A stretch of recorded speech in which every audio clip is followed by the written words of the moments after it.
Sanitary pads Bharat में ये आपको लगभग हर दुकान पर मिल जाएंगे, है ना? लेकिन क्या कभी सोचा है कि इस एक आम सी दिखने वाली चीज के पीछे कितनी बड़ी कहानी है? ये मामला जितना सीधा लगता है उतना है नहीं। तो चलिए आज इसी पर बात करते हैं और भारत में पीरियड केयर की दुनिया को जरा करीब से समझते हैं। ये नंबर देखिए, सिर्फ 36%। ये आंकड़ा शायद चौंका दे, पर यही भारत में पीरियड केयर की असलियत की एक झलक है।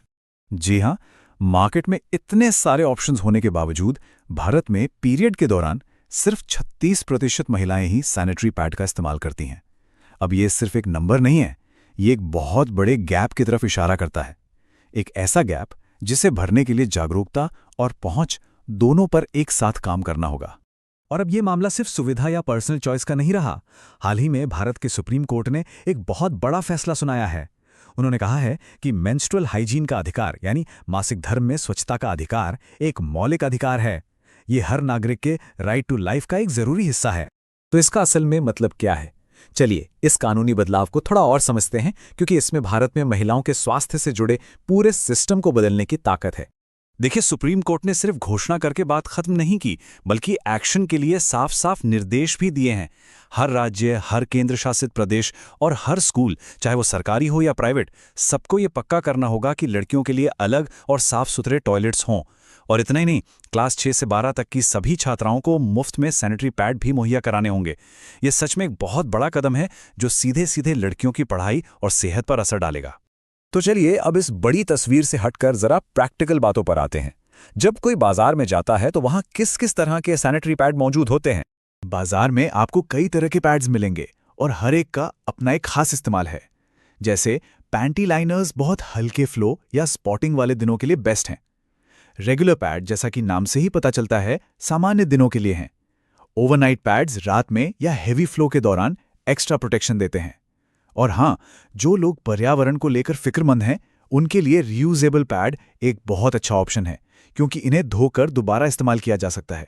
अच्छा, एक और सवाल जो अक्सर उठता है, पारंपरिक पैड चुनें या ऑर्गेनिक?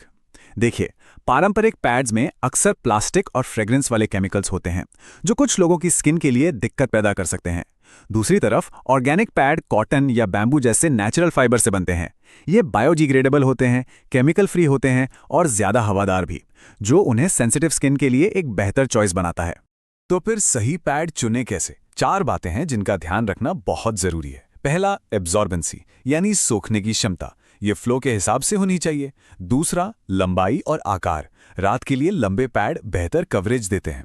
तीसरा, मटेरियल, रैशेस से बचने के लिए कॉटन अच्छा रहता है। और चौथा, स्टाइल, विंग्स वाले पैड अपनी जगह पर टिके रहते हैं और लीकेज को रोकते हैं।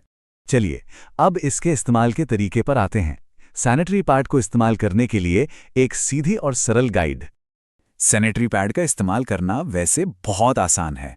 सबसे पहला स्टेप, हाथों को अच्छे से धो लें। फिर पैड को रैपर से निकालकर उसकी चिपचिपी पट्टी से कागज हटाएं। इसे अपनी पैंटी के बीच में चिपकाएं, और अगर उसमें विंग्स हैं तो उन्हें पैंटी के किनारों पर मोड़कर चिपका दें। बस इतना करने से आराम और सुरक्षा दोनों मिलती है। और इस्तेमाल के बाद इसका सही तरीके से निपटान यानी डिस्पोजल करना भी उतना ही जरूरी है। इस्तेमाल किए हुए पैड को अंडरवियर से हटाएं, उसे अच्छे से रोल करें, फिर नए पैड के रैपर या टॉयलेट पेपर में लपेटकर कूड़ेदान में फेंक दें। साफ सफाई बनाए रखने के लिए ये बहुत ही महत्वपूर्ण है।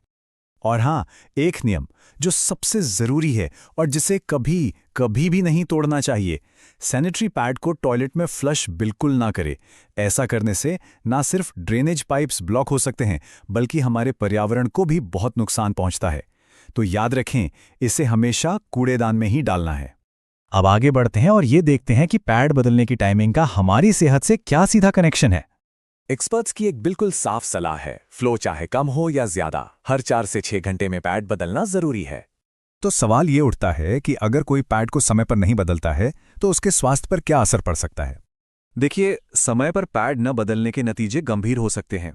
एक ही पैड को ज्यादा देर तक पहनने से नमी और बैक्टीरिया पनपने लगते हैं, जिससे यूरिनरी ट्रैक्ट इन्फेक्शन यानी यूटीआई, स्किन रैशेज, खुजली और यहाँ तक कि वजाइनल इन्फेक्शन का खतरा भी बढ़ जाता है। इसलिए नियमित रूप से पैड बदलना सिर्फ आराम के लिए नहीं, बल्कि सेहत के लिए भी बहुत जरूरी है। अब सिर्फ पैड्स तक ही सीमित क्यों रहें? चलिए अपने दायरे को थोड़ा और बड़ा करते हैं और बाजार में मौजूद दूसरे मेंस्ट्रुअल प्रोडक्ट्स और पीरियड केयर के भविष्य पर एक नज़र डालते हैं।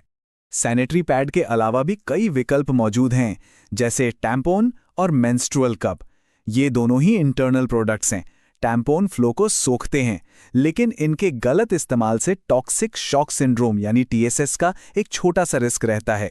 वहीं मेंस्ट्रुअल कप फ्लो को इकट्ठा करते हैं और उन्हें वजाइनल हेल्थ के लिए सबसे सुरक्षित ऑप्शंस में से एक माना जाता है। और हाँ, पैड क्योंकि बाहरी होते हैं, इसलिए टीएसएस के मामले में वो सबसे सेफ हैं। तो फिर सबसे अच्छा प्रोडक्ट कौन सा है? इसका कोई एक सीधा जवाब नहीं है। ये पूरी तरह से किसी की व्यक्तिगत जरूरतों और प्राथमिकताओं पर निर्भर करता है। सुविधा, आराम, कीमत और पर्यावरण पर उसका क्या असर हो रहा है, ये सारे फैक्टर्स फैसला लेने में एक अहम भूमिका निभाते हैं। और इन सब बातों के बीच सबसे जरूरी बात ये याद रखनी है कि पीरियड एक बिल्कुल नॉर्मल और हेल्दी शारीरिक प्रक्रिया है। इससे जुड़ी किसी भी तरह की शर्म या झिझक को खत्म करना बहुत जरूरी है। तो आखिर में एक सवाल पर सोचते हैं। जैसे जैसे पीरियड केयर के लिए नए नए विकल्प आ रहे हैं और उनकी पहुंच बेहतर हो रही है, तो क्या मेंस्ट्रुअल हाइजीन का मतलब सिर्फ साफ सफाई तक ही रहेगा, या फिर इसकी परिभाषा में सस्टेनेबिलिटी, आराम और व्यक्तिगत सशक्तिकरण जैसी बातें भी शामिल होंगी? सोचने वाली बात है।